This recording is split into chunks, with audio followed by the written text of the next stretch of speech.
हरे कृष्णा, राधे राधे, जय श्री श्याम। दोस्तों, आज है माघ माह के शुक्ल पक्ष की जया एकादशी।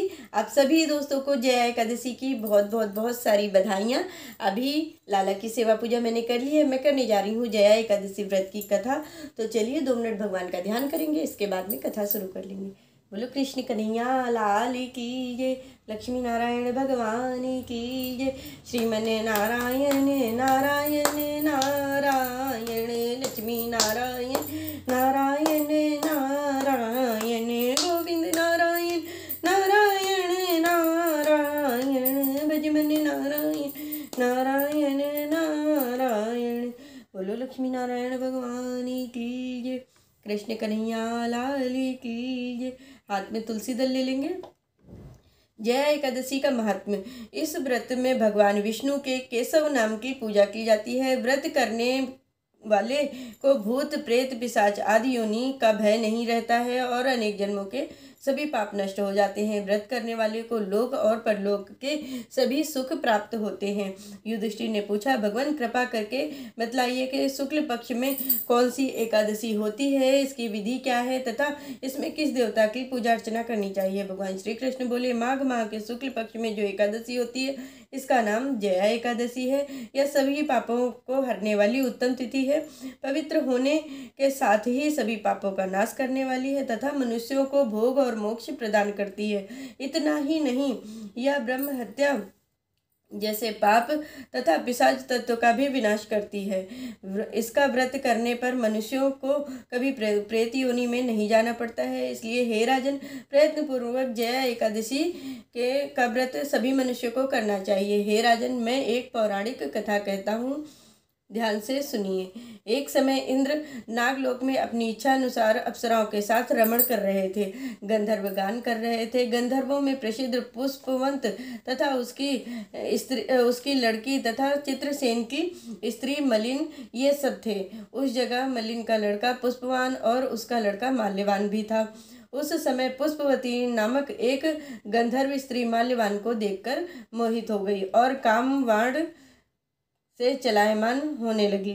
उसके रूप, सौंदर्य, हाव भाव आदि द्वारा माल्यवान को वश में उसने कर लिया। पुष्पवती के सौंदर्य को देखकर माल्यवान भी मोहित हो गया। अतः वे दोनों कामदेव के वश में हो गए, परंतु फिर भी इंद्र के बुलाने पर नाच गाने के लिए जाना पड़ा और अप्सराओं के साथ गाना शुरू कर दिया। परंतु कामदेव के प्रभाव से इनका मन न लगा और अशुद्ध गाना गाने लगे। इनकी भावभंगियों को देखकर इंद्र ने इनके प्रेम को समझ लिया और इसमें अपना अपमान समझ इंद्र ने उन्हें शाप दिया कि तुम स्त्री पुरुष के रूप में मृत्युलोक में जाकर पिशाच का रूप धारण करो और अपने कर्मों का फल भोगो। इंद्र के श्राप को सुनकर वे अत्यंत दुखी हुए और हिमाचल पर्वत पर पिशाच बनकर दुखपूर्वक अपना जीवन यापन करने लगे। दिन रात में उन्हें एक क्षण भी निद्रा नहीं आती थी। इस स्थान पर अत्यंत सर्दी थी। एक दिन पिशाच ने अपनी स्त्री से कहा, ना मालूम हमने पिछले जन्म में ऐसे कौन से पाप किए थे जिससे हमें इतना दुख तथा ये पिशाच योनि प्राप्त हुई है। दैव योग से एक दिन माघ माह के शुक्ल पक्ष की जया नाम की एकादशी आई। इस दिन दोनों ने कुछ भी भोजन न किया और न कोई पाप कर्म किया। वे इस दिन केवल फल फूल खाकर ही दिन उन्होंने बिताया। महान दुख के साथ पीपल के वृक्ष के नीचे बैठ गए। वह रात्रि इन दोनों ने एक दूसरे से चिपटकर बड़ी कठिनाई के साथ काटी। सर्दी के कारण इनको रात्रि में निद्रा भी नहीं आई। दूसरे दिन प्रातःकाल होते ही भगवान के प्रभाव से इनकी पिशाच देह छूट गई और अत्यंत सुंदर अप्सरा और गंधर्व की देह धारण करके तथा सुंदर वस्त्र आभूषणों से अलंकृत होकर नागलोक को प्रस्थान किया। आकाश में देवगण तथा गंधर्व इनकी स्तुति तथा पुष्प वर्षा करने लगे। नागलोक में जाकर इन दोनों ने देवराज इंद्र को प्रणाम किया। इंद्र को भी इन्हें अपने पूर्व रूप में देखकर महान आश्चर्य हुआ और इनसे पूछने लगे कि तुमने अपनी पिशाच देह से किस प्रकार छुटकारा पाया है, यह सब बतलाओ।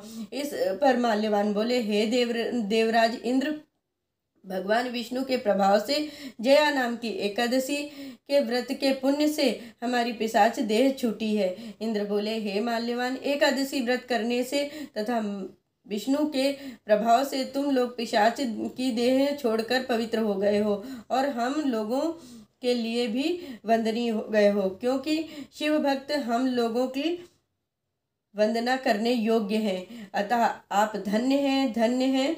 अब तुम पुष्पवती में जाकर विहार करो। हे युधिष्ठिर, इस जया एकादशी के व्रत करने से समस्त कुयोनि छूट जाती हैं। जिस मनुष्य ने इस एकादशी का व्रत किया है उसने मानो सब यज्ञ तप आदि कर लिए हैं। जो मनुष्य भक्ति पूर्वक जया एकादशी का व्रत करते हैं वे अवश्य ही सहस्त्र वर्ष तक स्वर्ग में निवास करते हैं। भगवान श्री कृष्ण कहते हैं, हे राजन, इस कारण इस एकादशी का व्रत करना चाहिए। नृपश्रेष्ठ, जया एकादशी ब्रह्म हत्या का भी पाप दूर करने वाली है। जिसने जया एकादशी का व्रत किया उसने सब प्रकार के दान किए हैं और संपूर्ण यज्ञों का अनुष्ठान कर लिया है। बोलो भगवान विष्णु की जय, लक्ष्मी नारायण भगवान की जय। श्रीमन नारायण नारायण नारायण, लक्ष्मी नारायण नारायण नारायण, गोविंद नारायण नारायण नारायण, भजमन नारायण नारायण नारायण। जय लक्ष्मी नारायण भगवान की जय। मैंने आप सभी को आज जया एकादशी व्रत की कथा सुनाई है। जो लोग भी एकादशी का व्रत करते हैं उन लोगों तक इस व्रत की कथा को ज़्यादा से ज़्यादा शेयर करिए, और जो लोग चैनल पर नए हैं तो प्लीज़ चैनल को सब्सक्राइब कर लीजिए। जय श्री कृष्णा, राधे राधे।